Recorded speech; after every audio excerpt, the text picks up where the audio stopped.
maling-maling, hei koruptor-koruptor, Prabowo tidak pernah akan gentar menghadapi kalian.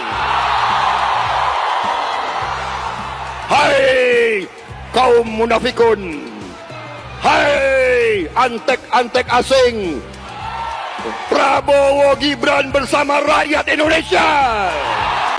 Hai para koruptor atau yang merasa pernah mencuri dari rakyat, kalau kau kembalikan yang kau curi, ya mungkin kita maafkan.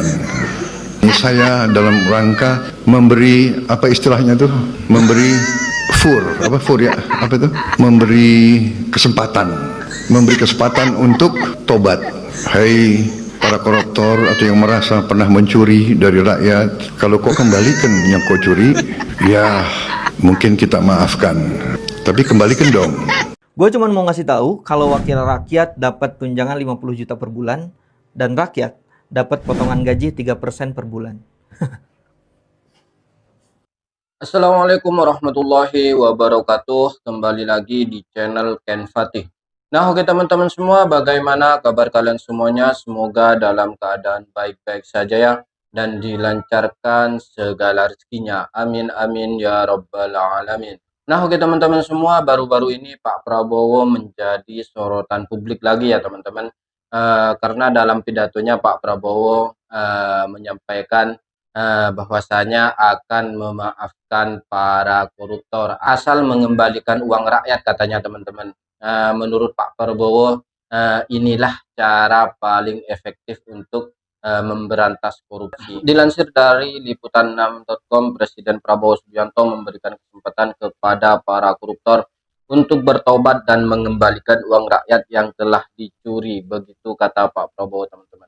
Prabowo mengatakan dirinya akan memaafkan para koruptor apabila mengembalikan uang rakyat. Jadi Pak Prabowo ini akan memaafkan para koruptor bila bisa mengembalikan uang rakyat, katanya teman-teman.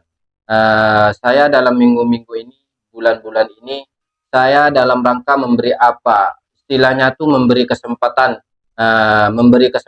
untuk bertobat.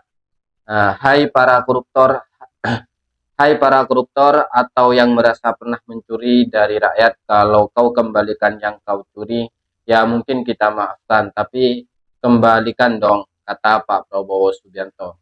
Tentu dengan pernyataan Pak Prabowo tersebut ya teman-teman, di sini banyak para netizen yang tidak setuju teman-teman, dan memberikan komentar terhadap wacana Pak Prabowo untuk memaafkan para koruptor. Dan netizen juga berkomentar ya teman-teman, bahwasanya tidak ada kata maaf bagi para koruptor atau bagi para maling uang rakyat.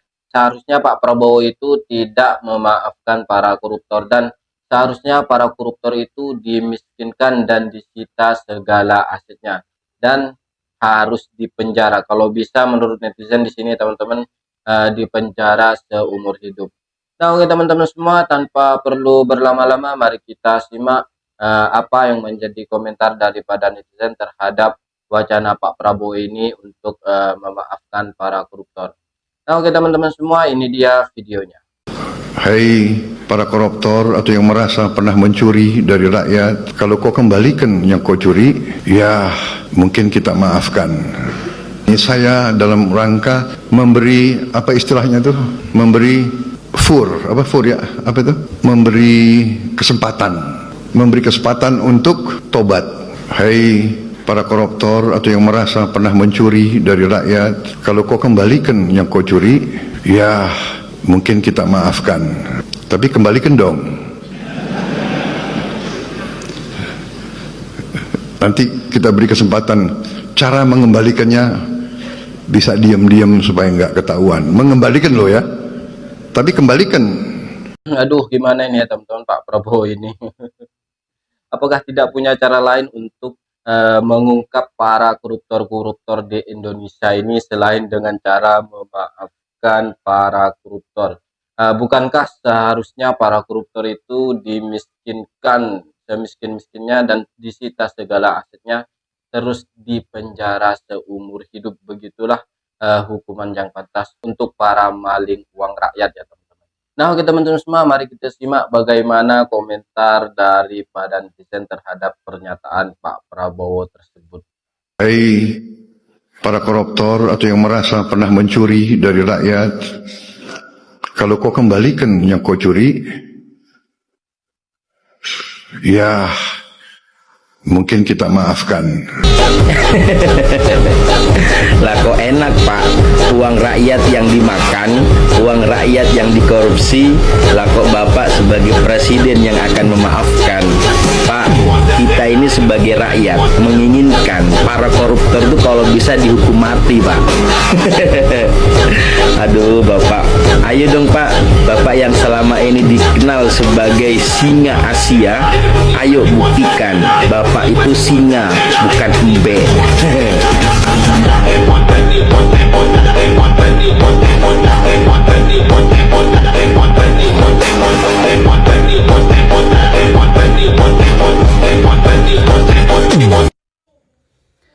Bagaimana menurut kalian?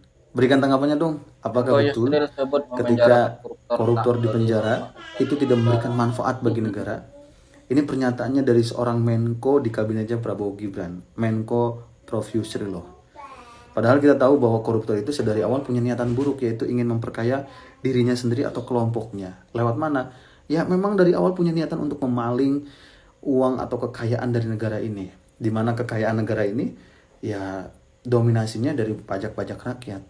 Jelas sedari awal punya niatan buruk. Jadi apakah betul ketika di penjara nggak memberikan manfaat bagi negara? Atau justru sebaliknya, betul apa yang dikatakan Prof. Yusril, mending dibalikin aja deh duitnya daripada daripada di penjara. Ya kalau kayak gitu nanti dibalikin korupsi lagi, gampang banget ya. Kacau.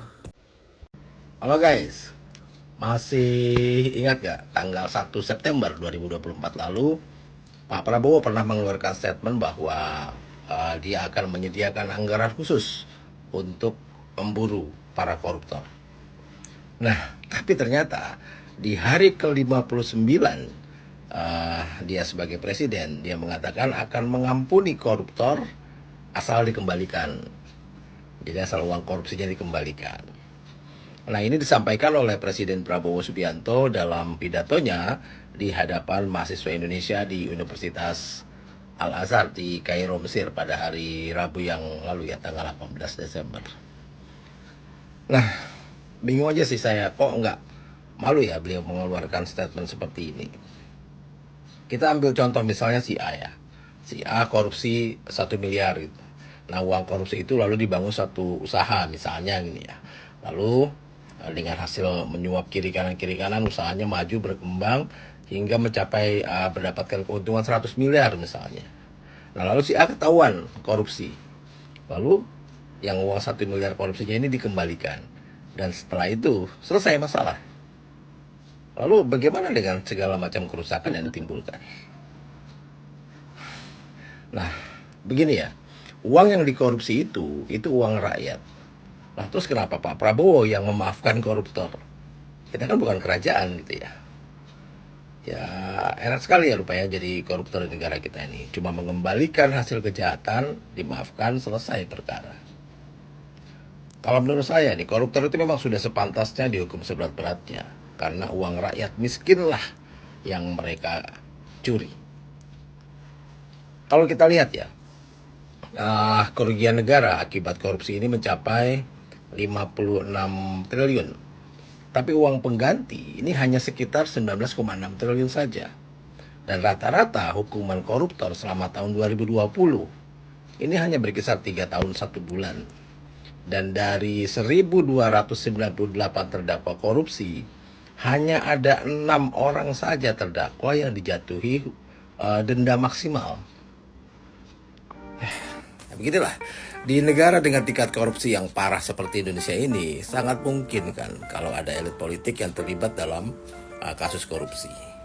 Nah, pernyataan Pak Prabowo ini justru menciptakan presiden buruk sih bagi dirinya, bagi pemerintahannya, dan tentunya bagi negara kita. Salam. Betul juga ya teman-teman, sepertinya di negeri ini lebih pintar rakyatnya daripada pejabatnya ya teman-teman. Entah kenapa Pak Prabowo ini setelah menjadi presiden ya teman-teman, kok tidak pernah ingat dengan ucapan beliau sebelum menjadi presiden. Padahal dulu sebelum menjadi presiden, Pak Prabowo ini begitu gagahnya dan menggelegar saat berpidato ya teman-teman, sambil tepuk-tepuk meja teman-teman. Saya akan mengejar para koruptor, mau ke ujung dunia pun, mau ke Antartika pun, mau ke padang pasir pun akan saya kejar. Nah, itu sebelum jadi teman-teman. Tapi setelah menjadi presiden kok malah jadi seperti ini ya teman-teman, Pak Prabowo ini. Berarti terbukti ya sekarang siapa yang omon-omon. Karena mengingat ke belakang lagi waktu debat Pilpres kemarin, Pak Prabowo ini sering mengucapkan ke lawan debatnya itu jangan omon-omon. Nah, sekarang terbukti siapa yang omon-omon teman-teman. Nah, oke teman-teman semua, sekian dari saya. Wassalamualaikum warahmatullahi wabarakatuh. Koruptor harus dihukum mati dan dimiskinkan semiskin-miskinnya.